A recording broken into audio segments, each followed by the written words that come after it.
Welcome back to the cheat sheet for left-wing philosophy. This is part 2, which explains how the dialectic was used and developed in critical theory. If you already have some familiarity with the dialectic, you may be able to keep up without watching part 1. However, I strongly recommend watching part 1 first for context. Key concepts like the master-slave dialectic will be talked about and referenced in illustrations here without repeating the full explanation. Let me repeat that this series is the result of reverse engineering and that I have only read works by a few of the relevant thinkers, relying on second-hand information for most of what follows. As I am also trying to make this as simple as I possibly can, please bear with me for slight inaccuracies.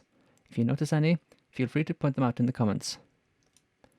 As noted in part 1, if you accept both the Kantian description of what constitutes objective knowledge and that the reality of the dialectic is a fundamental part of how the world makes sense to us, then relating personal experiences to the dialectic produces objective knowledge. This has been a popular practice among left-wing philosophers, regardless of whether they accept both these premises. The master-slave dialectic is particularly popular. Marx saw the master and slave relationship between capitalists and workers. Engels later wrote about it between men and women in the family. Simone de Beauvoir, Sartre's partner, did the same at a much greater scale. Paulo Freire saw it between teacher and student as part of the greater system which excludes those who don't fit in. Derrida, as noted previously, made what amounts to a near exact replica of the master-slave dialectic in his analysis of word pairs. These are but a fraction of the ways left-wing philosophers have found the dialectic inexperience. By Derrida's time, it had also become common among left-wing philosophers to grant tremendous significance to language, as the medium through which the master-slave relationships in society are maintained. This hegemony, which is called the superstructure by Marx, and is seen as various kinds of systems of power by later thinkers, is heavily implicit in the master-slave dialectic as the world built by and for the master, until the two sides finally become one subject. As Marx's predictions failed, the role of the hegemony in legitimizing the master's rule received increasing attention from the theorists who wished to bring the dialectic forwards towards a more just world. A consequence is that hegemony as such became an object for study, derived from the dialectic, giving rise to impassioned and certainly not impartial analysis of how various hegemonies perpetuated themselves, ostensibly elaborating on the master-slave dialectic we have seen thus far. In this way, a facet of the dialectical model became the basis for Marxist and post-Marxist models of how societies operate, and are largely taken for granted today. A particularly noteworthy facet of this facet is the idea that hegemony instills false consciousness in the people living under it. Some place the false consciousness in the slave, who sees his own submission as natural, inevitable, or the best way things could be. Others place it in the master, who fails to recognize the injustice in his domination of the slave. You may want to note that these are perfectly compatible, even if more specific words for which subject a given example concerns would make it more understandable. Such words were eventually produced in various theories.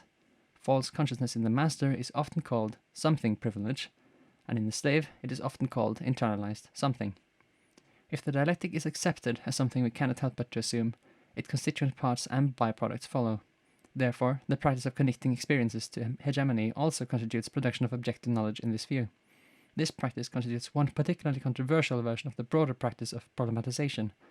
Particularly controversial because not everyone accepts both the Kantian conception of objective knowledge and that the dialectic is another foundation of how the world makes sense to us. Nonetheless, this form of problematization is common in modern feminist scholarship, to name one example. For left-wing philosophy, the existence of hegemony requires the creation of a counter-hegemony, its dialectical opposite. Its purpose would be to instill a true consciousness in master, slave, or both, what many critics of left-wing philosophy now call making them woke. In academic contexts, this is a critical, in several meanings of the word, including necessary, consciousness. Its purpose is to make slaves recognize their oppression and masters recognize what they are perpetuating, so they both work for the destruction of the system of domination, so that the dialectic can continue, or as some put it, we can get a revolution.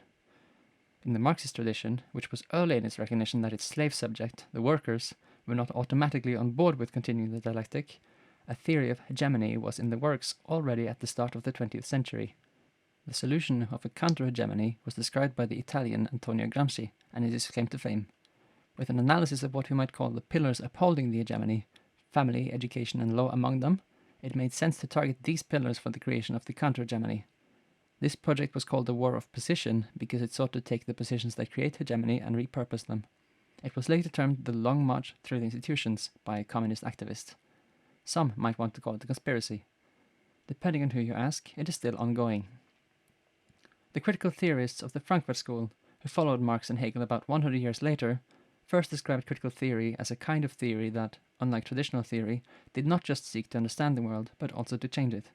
With the context of Hegel in particular, that is to say that critical theorists are conscious of their place in the dialectic and develop theory through application, in the dialectical relationship between themselves and the world they try to change.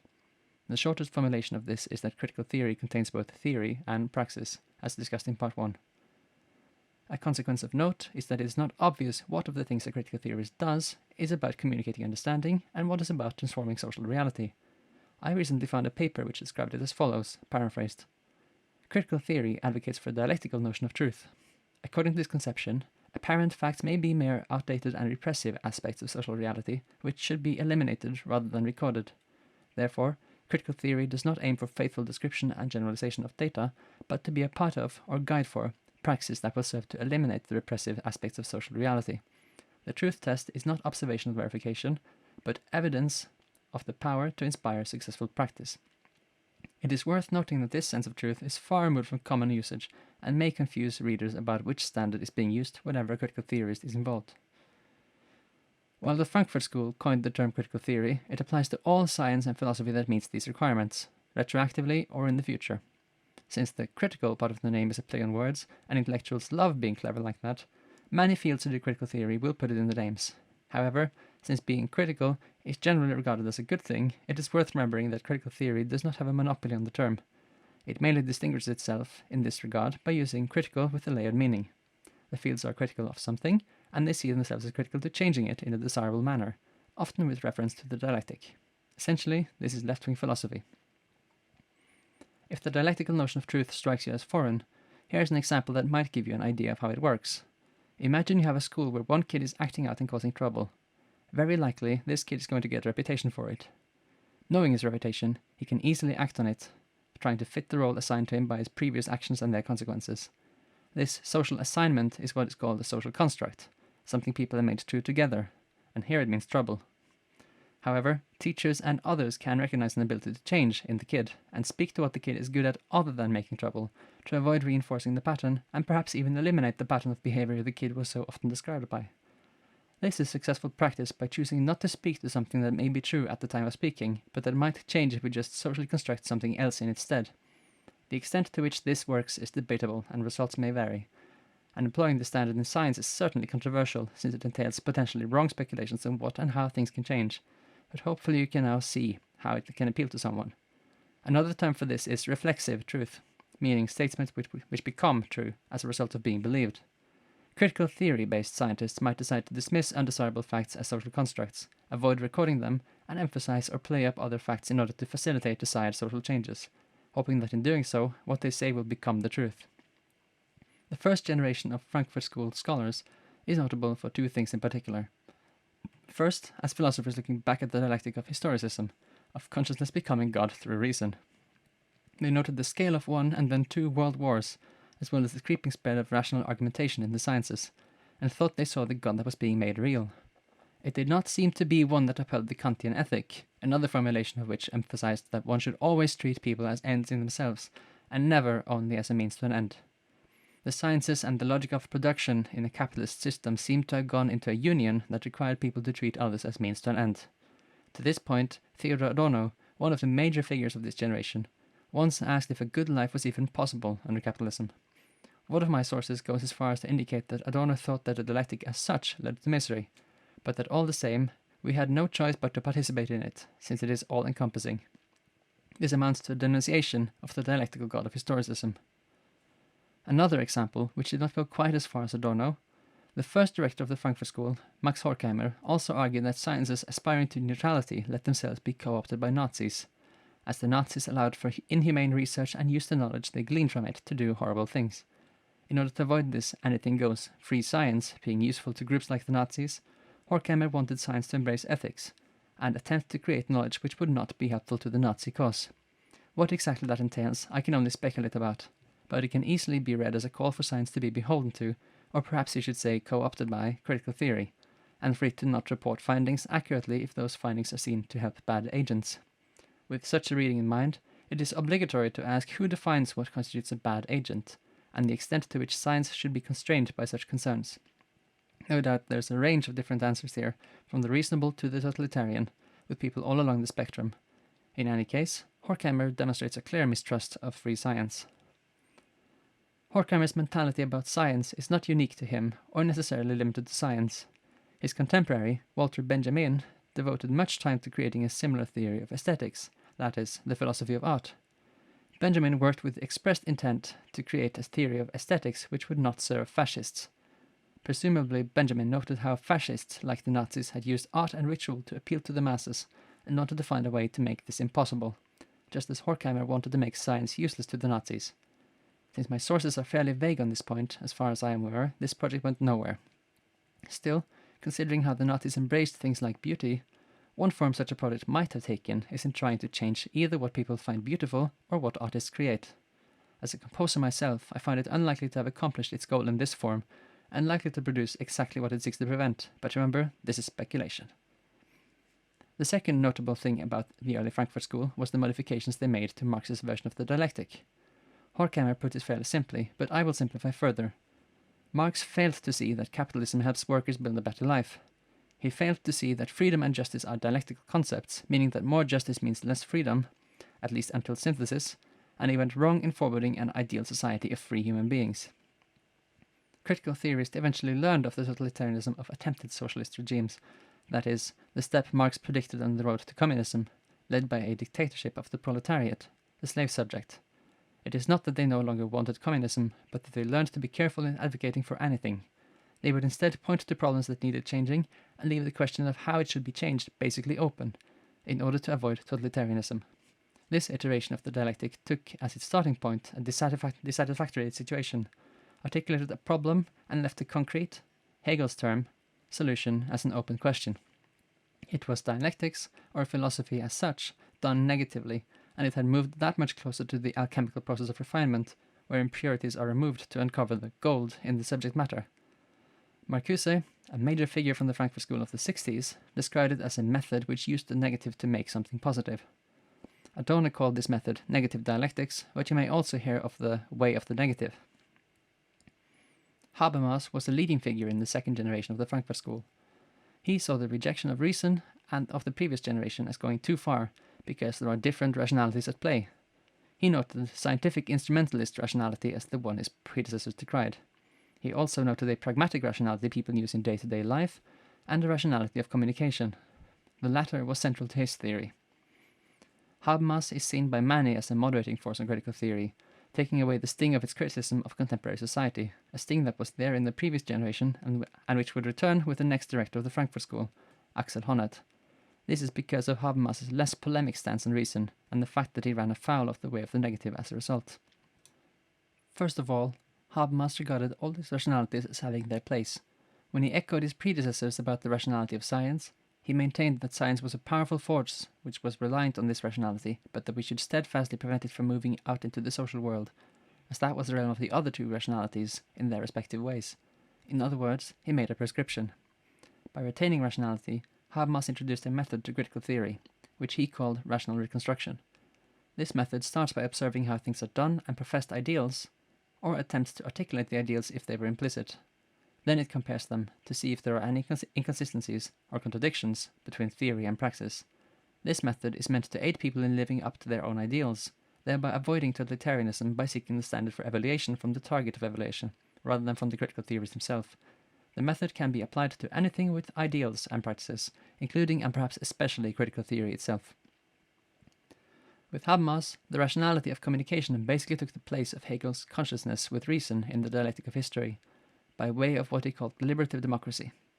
Deliberative democracy entails a meeting of all parties who are affected by or concerned about an issue, where they all recognize each other as equals and participate of their own volition, a free meeting of equals. They would discuss the problem and how best to solve it until a consensus is reached. This does not mean that they would all be satisfied by the agreement, but that they would all agree that the conclusion is the solution that best serves all the involved interests at once. By freely deliberating like this, Habermas thought that the different parties involved would all feel an obligation to follow through on their agreement over their own interests, thereby producing a general will and allowing them to act as one subject. With this ideal, Habermas fell out with many of the other critical theorists, who saw it as getting dangerously close to the totalitarian side of Hegel, and who also disliked how much his ideal resembled the state of contemporary society. I would like to call attention to the requirements that participants are free and equal. It is indeed the case that many would consider modern societies as consisting of participants who are free and equal insofar as this is possible. Critical theorists are an exception to this. It is not at all clear that Habermas regarded his model as reflecting contemporary society, though it is clearly implementable at a small scale. If freedom means freedom from heteronomous interests, to use Marcuse's phrase, from being influenced by others, then you are not free when parents want you to do things for them, when you need money to get things you want, or when you are beholden to a partner. If equality means no power difference, like there would be between master and slave, which prevents true friendship, would not deliberative democracy require the abolition of all master-slave relationships? There is at least a case for this reading. With this reading, deliberative democracy is a different thing to critical theorists than it is for people who do not accept these premises. To critical theory, deliberative democracy may be better understood as a description of how things would work at the end of the dialectic. It is fairly common for left-wing philosophers to regard democracy under capitalism, or any other name for the current hegemony, as false, incomplete, or something else to this effect. If you follow the theories of false consciousness, people voting for what they want under an unjust system will be voting for what the system wants them to want, and not what they truly want, which critical theories might know and understand better than the voting populace. If you ever wondered about the logic of self-styled democratic, but seemingly totalitarian countries, they can be democratic in the sense that the theorists understand what the people want better than the people themselves do, and therefore don't need to listen. Even when this is false, it is a good strategy for their hegemony, which will persist until the dialectic finally ends, which, to Marxists, means when there are no more states at all, and everyone is free and equal. Since these states are still states among other states, that time has not come, but at least these societies proclaim they are ready, or at least preparing for it. In one of the most recent turns dialectical philosophy has taken, we have the theory of social misrecognition, which was Honnet's attempt at reconciling the critical theory of the Frankfurt School with postmodern theory. He was far from the only one who was interested in combining a critical theory with postmodern theory in the 80s, and we will need to understand a bit more about postmodern theory soon, but for now we can keep it simple, as it requires some understanding of postmodern theory to even see how it plays into Honnet's model. In other words, it stands on its own. Honnet took Habermas's deliberative democracy as a starting point for his theory. He quickly honed in on and emphasized the aspect that all parties of the deliberative process would have to be recognized as equals. In classical dialectical fashion, he turned this on its head and noted that if any party in the deliberation experienced misrecognition, not being seen as an equal, that would cause conflict. This might seem banal, but it pointed out a new edge for critical theory. With this development, any experience of misrecognition, and you will recall that the issue in the master-slave dialectic is that the parties are not recognizing each other as equals, can be connected to the dialectic as objective knowledge, and provide an imperative for social change, for praxis. With this theory of misrecognition, you might think that the experience in question is an individual experience. This is not necessarily the case. Anywhere a master-slave relationship can be found, theory will expect an experience of misrecognition in slave subjects. This experience would characterize a critical consciousness in slave subjects, which critical theorists generally want to awaken so the dialectic can proceed. It is also fairly easy to contextualize struggles such as for civil rights as struggles for recognition, which, again, connects the relevant experience to the dialectic, either directly or via some section of it. For example, the hegemony and heightened states of false consciousness in people will make some slave subjects think their situation is acceptable. If the dialectic is all about recognition, as Honnet emphasizes, we might ask what constitutes proper recognition. Honnet had his answer in 3 layers: love, contrasted with threats to bodily integrity; right, contrasted with threats to social integrity such as exclusion; and solidarity, contrasted with threats to inherent worth and honor, which he wanted institutions to protect and facilitate. The topic has led to some debate between different strands of critical theory, notably in the form of a book Honnet co-authored with a feminist about recognition and redistribution. What is certain is that people are unlikely to agree about this question, even when we try to keep it simple by only looking at one dimension of oppression, an issue which is further muddied by the problem of false consciousness in a manner that can be illustrated by a simple question. How do we determine if people who are satisfied because of false consciousness? In my years of study, I have not found a satisfying answer to this question. If someone knows one, I would appreciate it if I could be pointed towards it. Until then, it seems like the only answer is we don't. Presumably, it constitutes a contradiction that has to be worked out through praxis. Following all of these theorists, a Danish theorist named Willig forwarded a new program for critical theory. To keep it brief, Willig contended that self-criticism made people judge themselves, and sometimes too harshly. Moreover, these criticisms stopped people from criticizing the greater social system. Willig's new program is simple. Critical theory is to seek any and all criticisms of the system and bring them to social movements and political parties. The method was to be negative and phenomenological, that is, experience-based, which should include experiences of misrecognition. Doing self-criticism rather than system criticism would limit the potential for systemic change and help people with self-realization, a word which comes from the action of making yourself into a thing, an object, which is to say, not a subject, and not a source of change.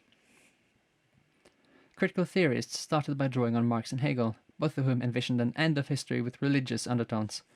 With the development of negative dialectics and Honneth's speculative analysis of Habermas's speculative ideal, they have moved into a model where an end to the dialectic is no more than something to hope for, as experiences of misrecognition and ensuing complaints might still arise in deliberative democracy. Thus, many critical theorists have abandoned attempts at articulating what the end goal looks like, to instead focus on the process. Some aspects of theory indicate the need for revolution to end hegemony, so the false consciousness it produces can be taken out at the root. Others encourage reform and try to make the perfect society out of the current society. Later theorists like Habermas and Honneth can appeal to both camps, that is, the entirety of left-wing philosophy. A curiosity is that the process, which started out with reference to alchemy, is completely externalized with negative dialectics, most clearly with Willig. Alchemists, on the other hand, initially thought the process had to be applied to the alchemist himself as well. To the tradition following Hegel, we might call it the praxis of the spirit. This was actually forwarded in another strain of Marxist theory, critical pedagogy. Here, Freire saw a need for a perpetual praxis to change the world while also reflecting on one's own activity. A marriage of theory and praxis, where the work this does in one's own soul is important too. Freire thought we would need a perpetual revolution for this, to continually refine ourselves to make a better world. Right now I made it sound like this marriage of theory and praxis is new with Freire, but it is my impression that in left-wing philosophy it isn't really considered praxis at all if it isn't wedded to theory, specifically to a critical theory. From the start, the prescriptive meaning of praxis was wedded to theory and involved reflecting on one's activities. In other words, what Freire offered was first and foremost a restatement of the traditional view within left-wing philosophy, of praxis as something that resolves internal contradictions through reflection while trying to change social life. I will not delve deep into the pedagogical side of dialectical philosophy here. This is long enough as it is, and as you can see, it doesn't really add that much. It is enough to note the following. It regards teachers as the master subject on behalf of hegemony, and the praxis it forwards is a praxis of the critically conscious master. The critically conscious master has to be open, reflective, and careful in order to accommodate the criticism from the slave. Finally, that this is necessary, or critical, for the dialectic to be brought forward so the perpetuation of the domination in master-slave relationships can be brought to an end. Unlike critical pedagogy, postmodernism and Marcuse's contributions to left-wing philosophy warrant some more attention for what they added to the dialectical logic of left-wing philosophy. A final major topic is intersectionality, which grew out of the two of them.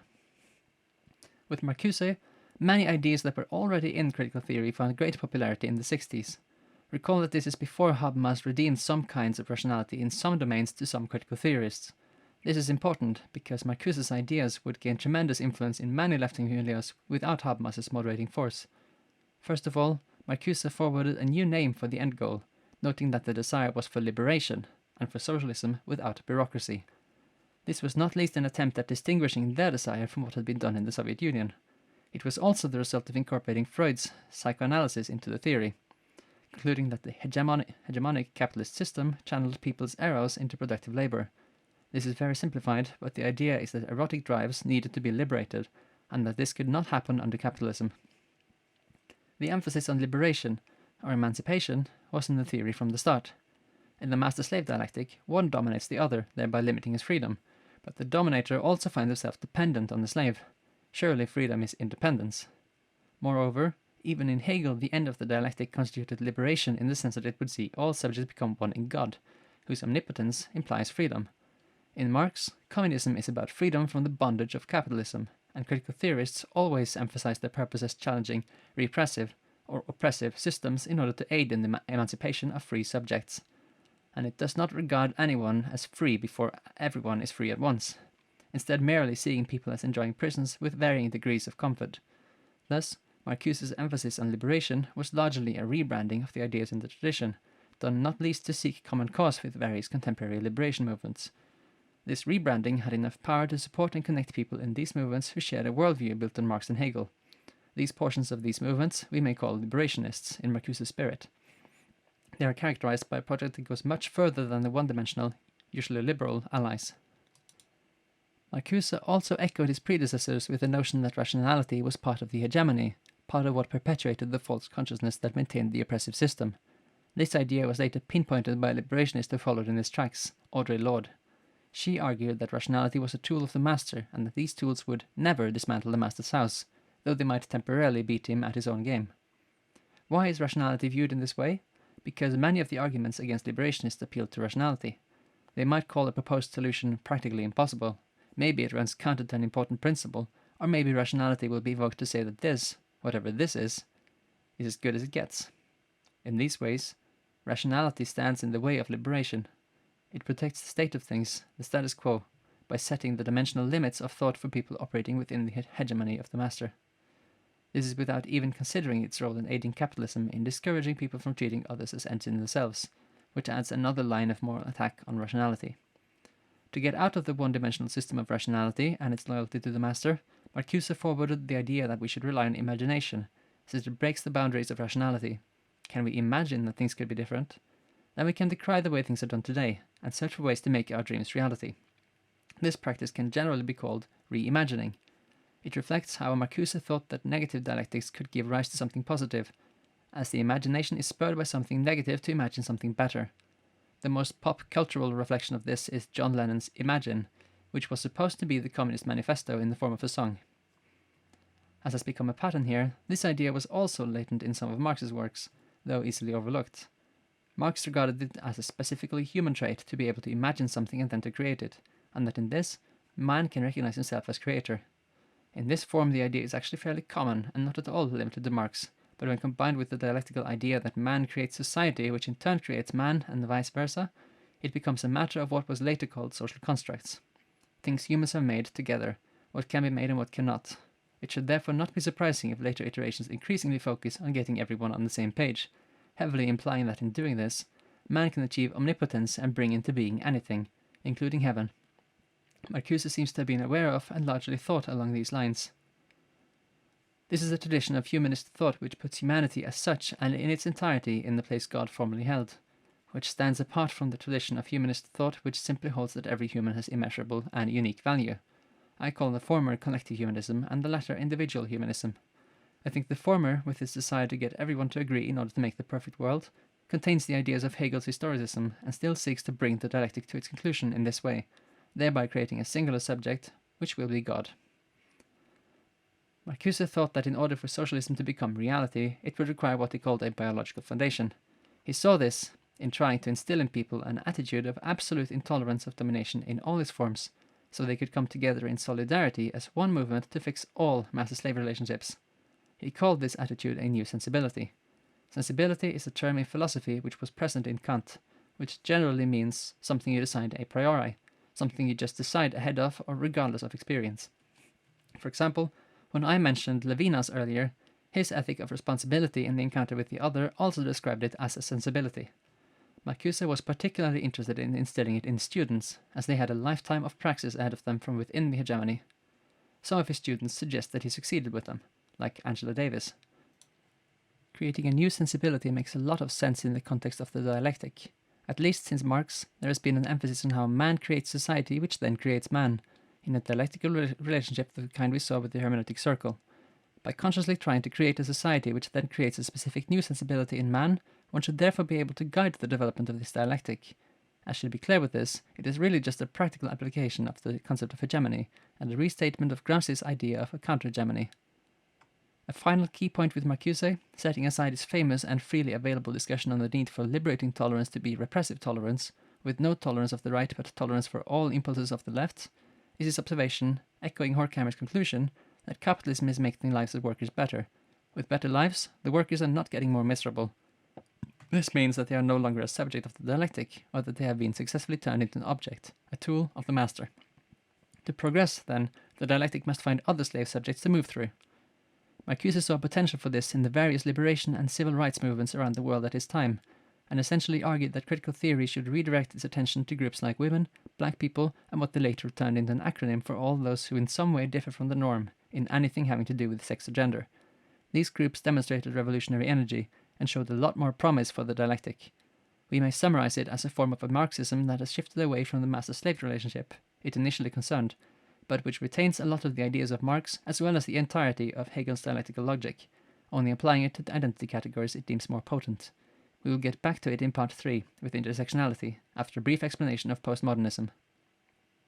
Thanks for watching. This is the end of part 2. I hope now I have a grasp on how critical theory worked with the idea of the dialectic.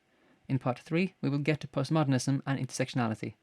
Part 4 will offer some reflections and a summary, and later down the line I will share a case against the dialectic. If you have been wondering about sources, let me remind you that this was a product of reverse engineering. Still, you will find a link to a document with a list of notable sources in the description.